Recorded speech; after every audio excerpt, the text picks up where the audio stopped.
سر سید کی تہذیبی تحریک کے بعد ترقی پسند تحریک اردو کی سب سے جامع تہذیبی تحریک تھی، جس نے تمام ہندوستانی زبانوں کو متاثر کیا اور افکار و تصورات میں انقلاب برپا کر دیا۔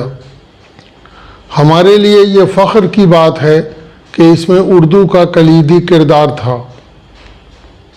ترقی پسند تحریک ان اصلاحی کوششوں سے یکسر مختلف تھی جس کے ذریعے وکٹوریائی اقدار کا اردو میں نفوذ ہوا تھا اور ماؤں بہنوں بیٹیوں والی شاعری ہوئی تھی یا توبۃ النصوح قسم کا اصلاحی ادب پیدا ہوا تھا جس کا مزاج اردو کی آزاد روی کے بالکل برعکس تھا۔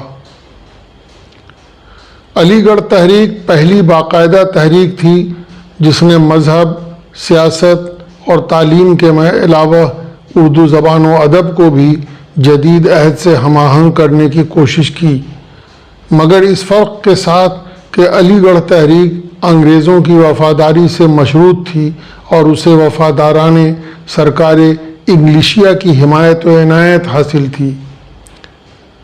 اس کے برعکس ترقی پسند تحریک کی بنیاد سامراج مخالفت، ملک کی آزادی اور ایک عادل سماج کی تشکیل پر تھی۔ ایک ایسا عادل سماج جس میں سماجی، سیاسی، معاشی و نیز صنفی یعنی ایک ہمہ جہت مساوات کا تصور پنہاں تھا۔ اس کے پس پشت زمانے کا فرق بھی تھا۔ فرانسیسی انقلاب نے انسانی مساوات کا جو تصور پیش کیا تھا وہ اس قدیم تصور سے مختلف تھا جس میں الگ الگ طبقے کے لیے عدل و مساوات کے الگ الگ معیار تھے، یعنی آقا کے لیے انصاف کا معیار الگ اور غلام کے لیے الگ ہوتا تھا۔ فرانسیسی انقلاب نے انسانی تاریخ میں پہلی بار یہ طے کر دیا کہ کوئی انسان دوسرے انسان کو غلام نہیں بنا سکتا۔ بعد میں مساوات کا یہ تصور مارکس، اینگلز کے معاشی مساوات و نیز اس کے ذرائع پیداوار پر محنت کشوں کے اختیار پر منتہج ہوا، جس کی عملی تعبیر روس کا بولشوک انقلاب تھی۔ چنانچہ علی گڑھ تحریک کے مقابلے میں اب راہ زیادہ روشن تھی اور سامراج سے چھٹکارے کا خواب آزادی کے متوالوں کے قلب و ذہن کو منور کر رہا تھا۔ ترقی پسند تحریک اسی کے وطن سے پیدا ہوئی، اس لیے یہ تحریک ایک ایسا طیف بن گئی جس میں گاندھیائی آئیڈیل کے پرستار پریم چند سے لے کر کمیونسٹ پارٹی کے اراکین تک ہر طرح کے ادباء ایک ساتھ نظر آتے ہیں۔ ان کا جزء مشترک سامراج کی مخالفت اور ملک کی آزادی تھا۔ اس کے علم برداروں میں سجاد ظہیر کا نام سر فہرست تھا، اس لیے دانش جویان کی طرف سے یہ مکالمے کا یہ سلسلہ آج سجاد ظہیر کے یوم وفات سے شروع کر رہے ہیں۔ سجاد ظہیر کی وفات 11 ستمبر 1973 کو ہوئی۔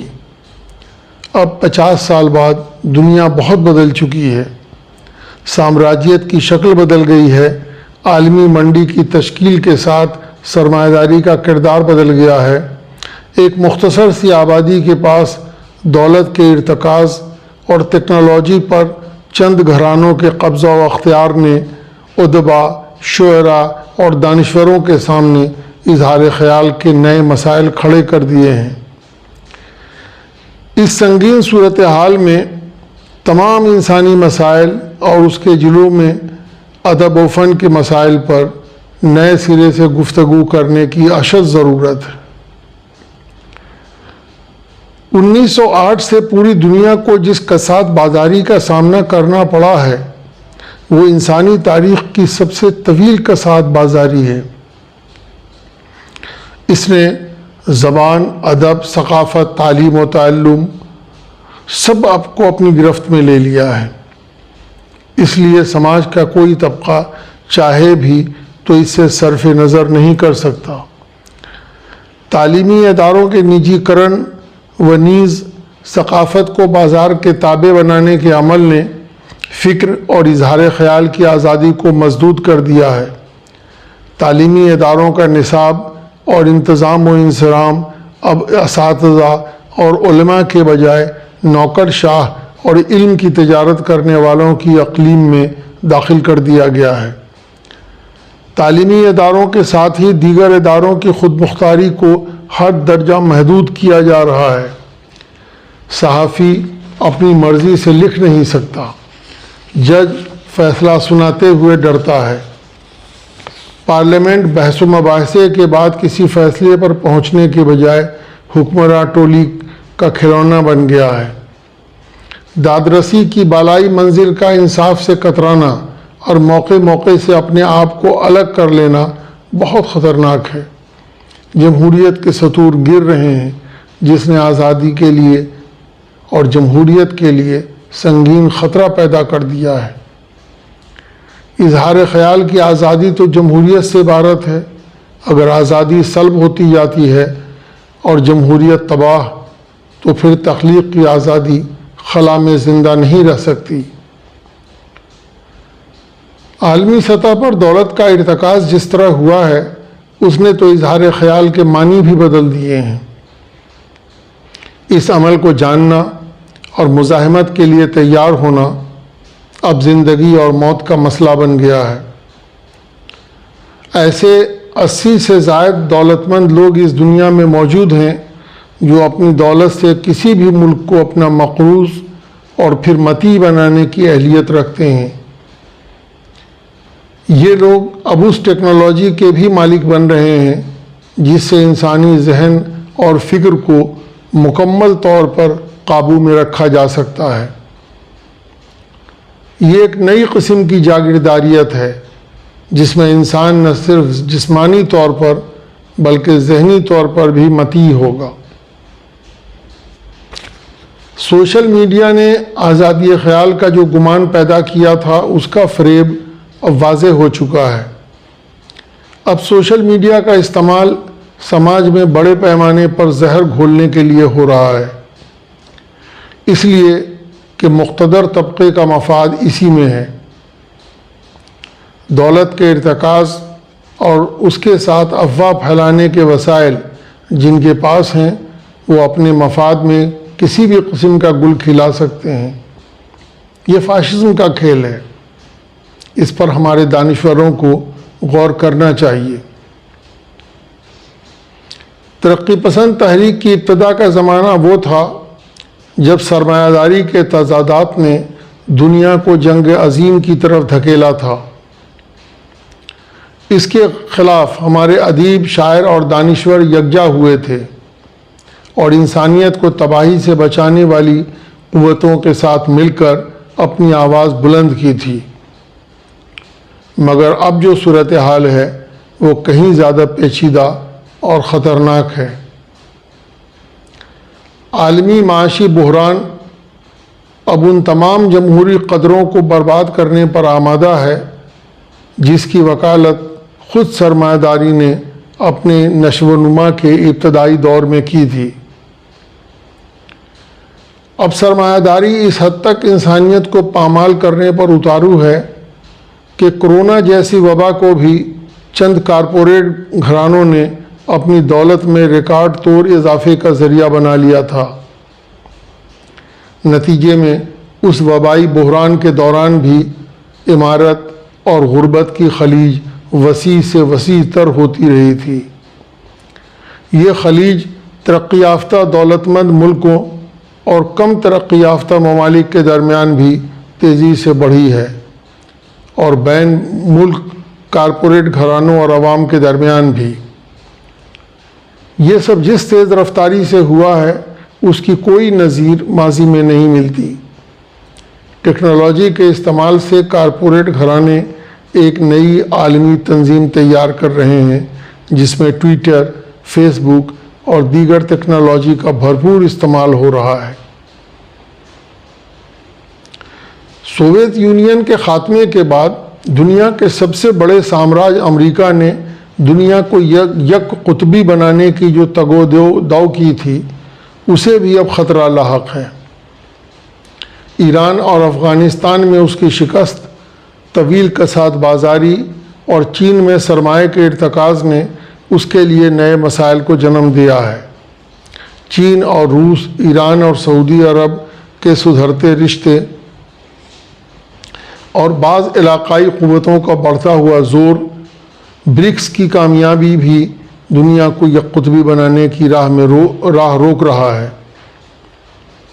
21ویں صدی میں اب ایسا لگنے لگا ہے کہ امریکی سامراج رو بزوال ہے اور ہم پھر سے ایک کثیر قطبی دنیا کی طرف بڑھ رہے ہیں۔ اس عمل میں مختلف اقوام بطور خاص امریکہ اور چین کی باہمی کشیدگی، عالمی منڈی پر قبضہ و اختیار کے ساتھ ماحولیات سے لے کر وبائی مسائل تک کو اپنی مٹھی میں لینے کی ہوڑ ایک نئی سیاسی صورتحال کو سامنے لا رہی ہے۔ یوکرین میں جو ہو رہا ہے وہ اسی کا شاخسانہ ہے۔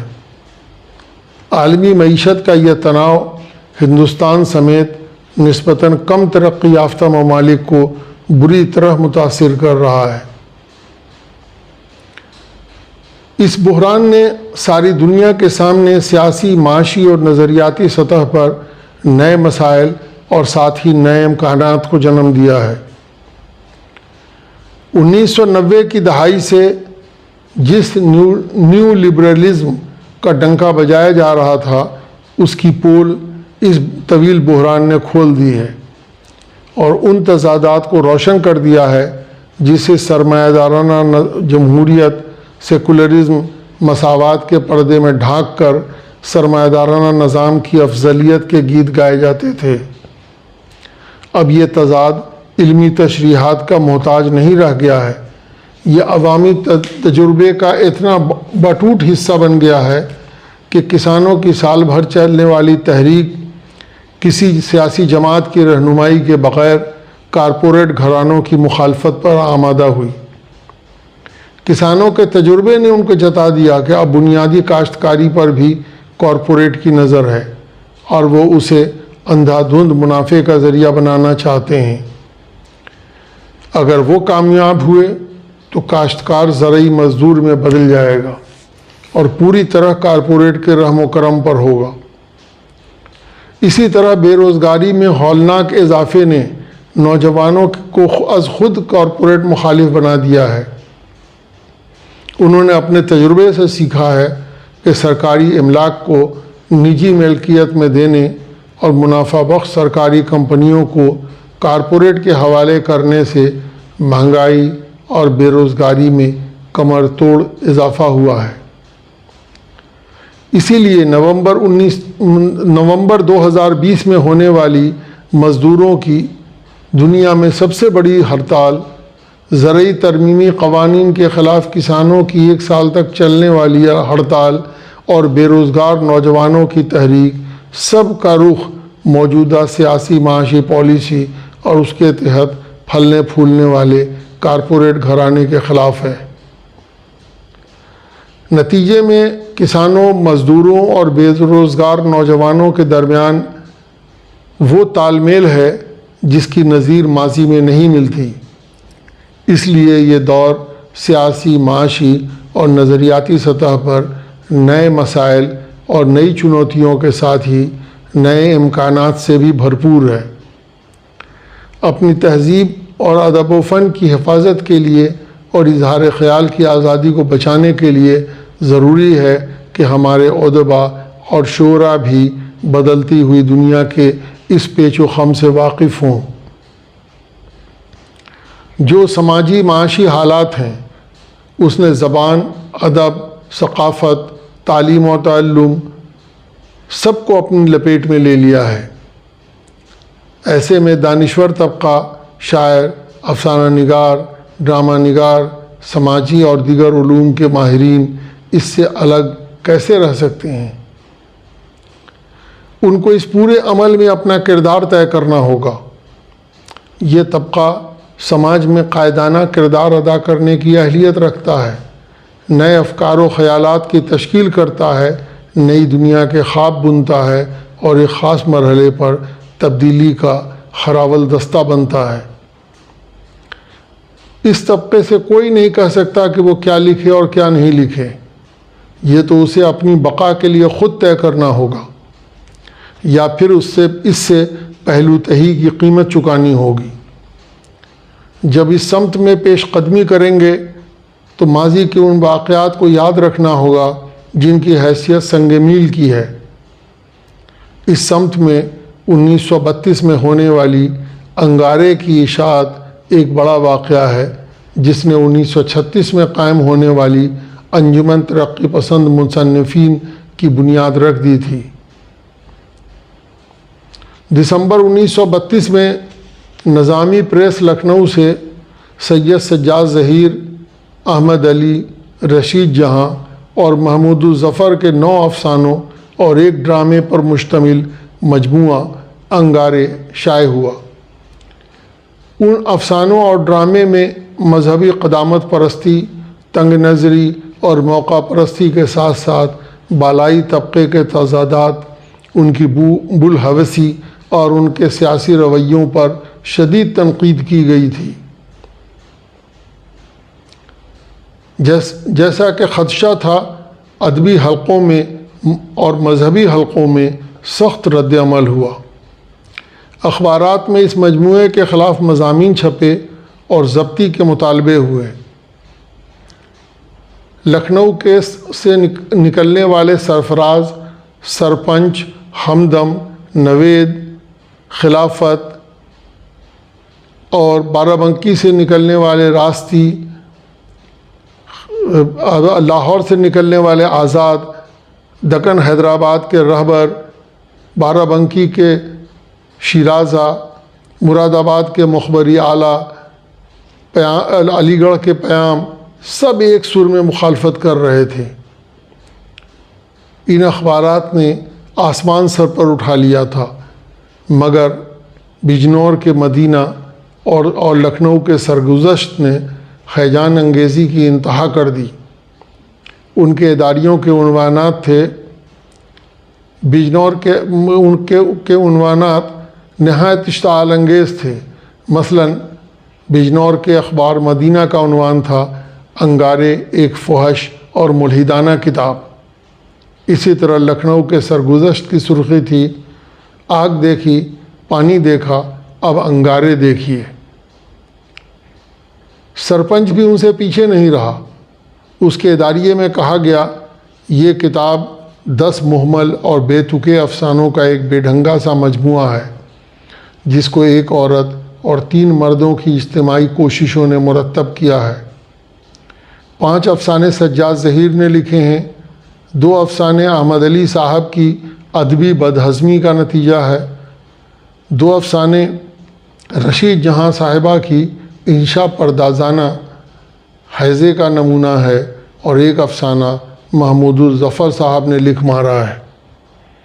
ان 10 افسانوں کو پڑھ کر اگر پہلی مرتبہ کوئی شخص اس نتیجے پر پہنچ جائے کہ لکھنے والے نے کیا لکھا ہے اور پڑھنے والے نے کیا پڑھا ہے، تو دعوے سے کہہ سکتے ہیں کہ وہ بریلی یا علی گڑھ کے پاگل خانے کا محتمم بننے کا اہل ہوگا۔ مخالفت صرف اردو اخبارات تک محدود نہیں رہی۔ 21 فروری 1933 کو ہندوستان ٹائمز اور 27 فروری 1933 کو الہ آباد کے اسٹار اخبار نے انگارے کو ضبط کرنے کا مطالبہ کر دیا۔ مسجد کے ممبروں سے فتوے جاری ہونے لگے، مقدمے کے لیے چندہ جمع کیا گیا، یہاں تک کہ مصنفین کو سنگسار کرنے اور ان کے لیے سزائے موت کا بھی مطالبہ ہوا۔ 27 فروری 1933 کو حافظ ہدایت حسین نے یو پی صوبائی اسمبلی میں انگارے کو ضبط کرنے کا مطالبہ کیا۔ نظامی پریس کے مالک علی جواد نے لکھنؤ کے سٹی مجسٹریٹ کی عدالت میں اپنی غلطی مان لی اور کتاب کی غیر فروخت شدہ کاپیاں جمع کرا دیں۔ پھر 15 مارچ 1933 کو اتر پردیش حکومت نے تعزیرات ہند کی دفعہ 295A کے تحت اس مجموعے کو ضبط کرنے کا حکم جاری کر دیا۔ حکم نامے میں کہا گیا کہ اس کتاب کے ذریعے ایک طبقے کے مذہب اور مذہبی عقائد کی بری نیت سے اور جان بوجھ کر توہین کی گئی ہے اور ان کے مذہبی جذبات کو مشتعل اور برانگیختہ کیا گیا ہے۔ قدامت پرست طبقے کے حملے سے ڈرنے کے بجائے انگارے کے مصنفین نے 15 اپریل 1933 کو دہلی سے محمود الظفر صاحب کا تحریر کردہ ایک بیان جاری کیا، جسے الہ آباد کے اخبار لیڈر نے شائع کیا۔ اس بیان میں واضح طور پر کہا گیا کہ اس کتاب کے مصنفین اس ضمن میں کسی معذرت کے خواہاں نہیں ہیں، وہ اسے وقت کے سپرد کرتے ہیں، وہ کتاب کی اشاعت کے نتائج سے بالکل خائف نہیں ہیں اور اس کے اجرا اور اس طرح کی دوسری کاوشوں کے اجرا کے حق کی تائید کرتے ہیں۔ وہ عمومی طور پر بنی نوع انسان اور خصوصی طور پر ہندوستانی عوام کے لیے اہم ترین امور کے سلسلے میں آزادی تنقید اور آزادی اظہار کے حق کی حمایت کرتے ہیں۔ بیان میں مزید کہا گیا کہ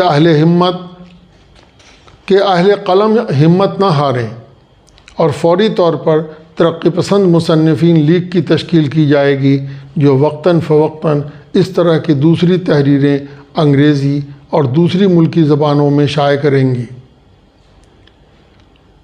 اس بیان نے انجمن ترقی پسند مصنفین کے منشور کی راہ بنائی، جو پہلے لیگ آف پروگریسو رائٹرز اور پھر آل انڈیا پروگریسو رائٹرز ایسوسی ایشن کی شکل میں سامنے آئی۔ انگارے پر پابندی لگا دی گئی تھی، مگر 134 صفحات کی اس مختصر سی کتاب نے اردو ادب میں انقلاب برپا کر دیا۔ آزاد خیالی نے جڑ پکڑ لی اور اردو ادب میں انقلابی تبدیلیاں رونما ہونے لگیں۔ سجاد ظہیر کی وفات کو 50 برس پورے ہوئے۔ ان کی رہنمائی میں شروع ہونے والی ادبی تحریک ہندوستان کی ثقافتی تاریخ کا ایک روشن باب ہے۔ یہ کیا کم ہے کہ 1936 سے اب تک اردو تنقید اس کو قبول یا رد کرنے کے ارد گرد گھومتی رہی ہے۔ اس کی ابتدا 1932 میں انگارے کی اشاعت سے ہوتی ہے، اسی لیے ہم اپنے مکالمے کی ابتدا انگارے کی کہانیوں سے کرنا چاہتے ہیں۔ اگلے ہفتوں میں اس کتاب کی کہانیاں پوڈ کاسٹ کی شکل میں پیش کی جائیں گی اور ان پر گفتگو کا سلسلہ بھی جاری رہے گا۔